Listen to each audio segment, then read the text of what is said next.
On this week's digital marketing news, Adobe buys Magento, when to post on social media, what to post on Facebook, and influencer marketing on social media, and beyond.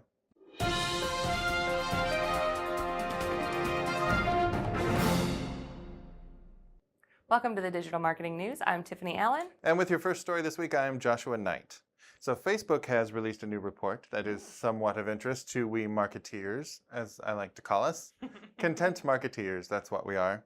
But this is Facebook's Topics to Watch forecast, and it's something that shows the things that are just kind of starting to get a little bit of buzz around them on Facebook. So maybe could be something pretty soon. So something for marketers to pay attention to somewhat, if it's relevant to your industry, because I was excited by that headline and then I looked at them and maybe not for our product offering, but if you are, for example, a cosmetics company, then BB Cream is trending. That is the lotion that BB King developed to keep his guitar supple. It's not true. It's not true. It is a kind of like blemish covering cream. Anyway, bilberries also are a thing that are happening.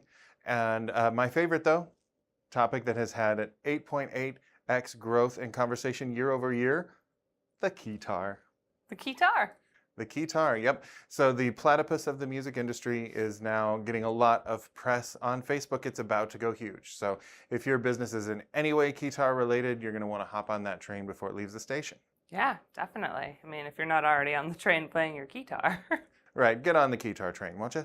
Absolutely. Well, it seems like Facebook might actually be doubling down on some of their more B2C offerings, especially like lifestyle brands and lifestyle influencers.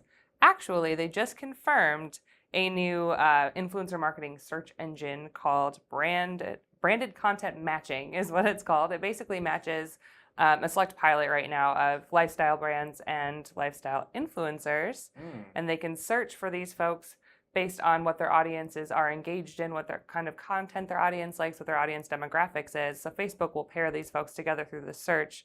They're not going to broker any of the initial deals or take an initial cut, but they will allow folks to connect and kind of hammer out the details of what they'd like to do together. So their hope is basically to have more quality content on Facebook as a result of this test, as well as have advertisers invest a little bit more in promoting said content. Of course. I mean, Facebook seems to want more content to be coming from people rather than brands. And so influencer marketing is one way that can happen, and that can be a good deal for everybody involved. Right.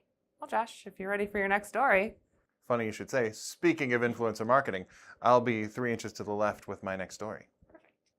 Actually, on second thought, I'm going to make you wait just a little bit to talk about influencer marketing because I can't do it without Tiffany. She is the influencer to my marketing, the content to my marketeer.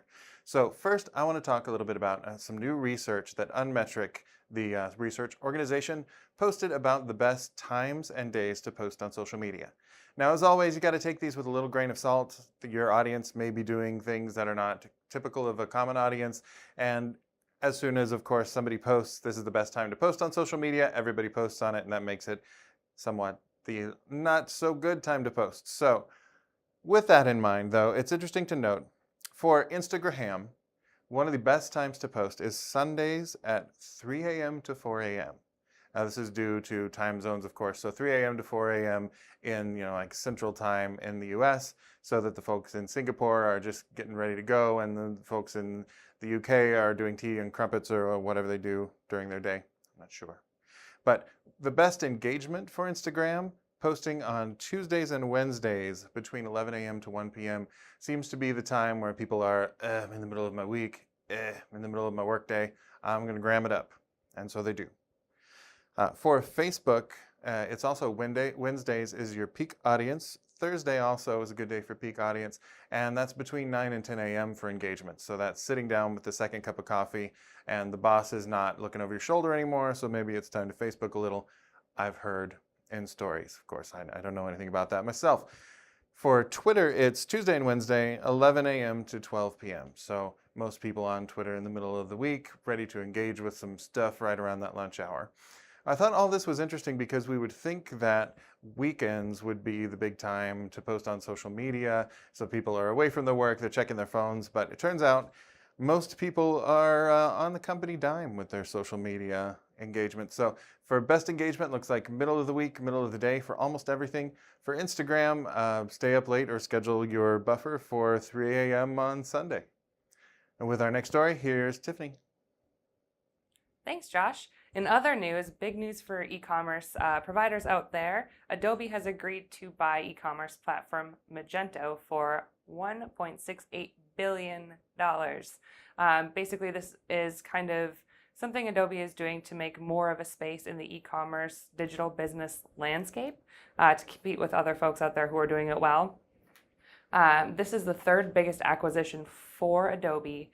And it's basically helping them create an end-to-end system from digital ad design all the way through to, landing in someone's shopping cart and going through a purchase. So this acquisition will actually help Magento itself rival platforms like Shopify, which is one of the biggest e-commerce platforms that there are out there.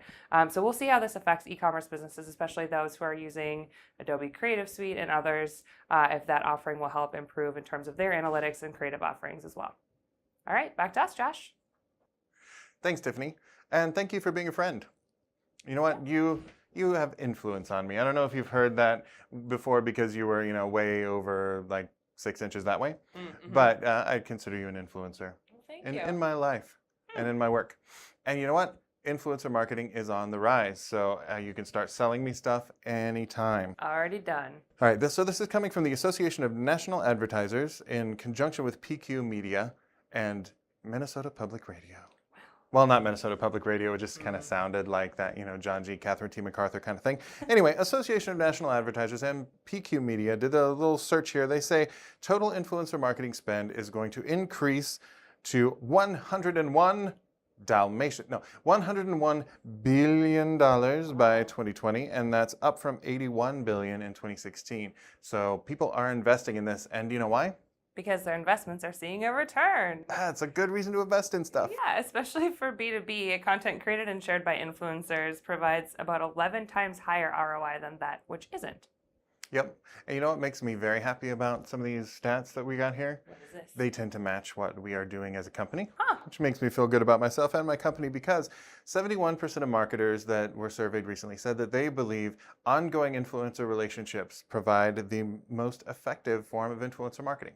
And that's where we're kind of at right now too, is that next level of sophistication is going from a single project with an influencer where you say thanks and shake your hand and you're done, to bringing influencers into kind of a tribe, I think we like to call it, and making them aware of each other and fostering communication and making connections between them, which then strengthens the connection with your brand. Right, and those influencers can also help you reach a new audience. Actually, 92% said it's more effective at helping them reach new audiences. And that's something that a lot of B2B brands struggle with, especially because a lot of the industry groups are closed groups. It's harder to get in. It's harder to find the right folks who are actually having influence over your audience. So using a combination of original content and then leveraging influencers to help your brand, and then you therefore help them promote themselves, is always kind of a win-win situation that'll help you get the trust and credibility that you'll need to make the next move from your audience to your shared audience.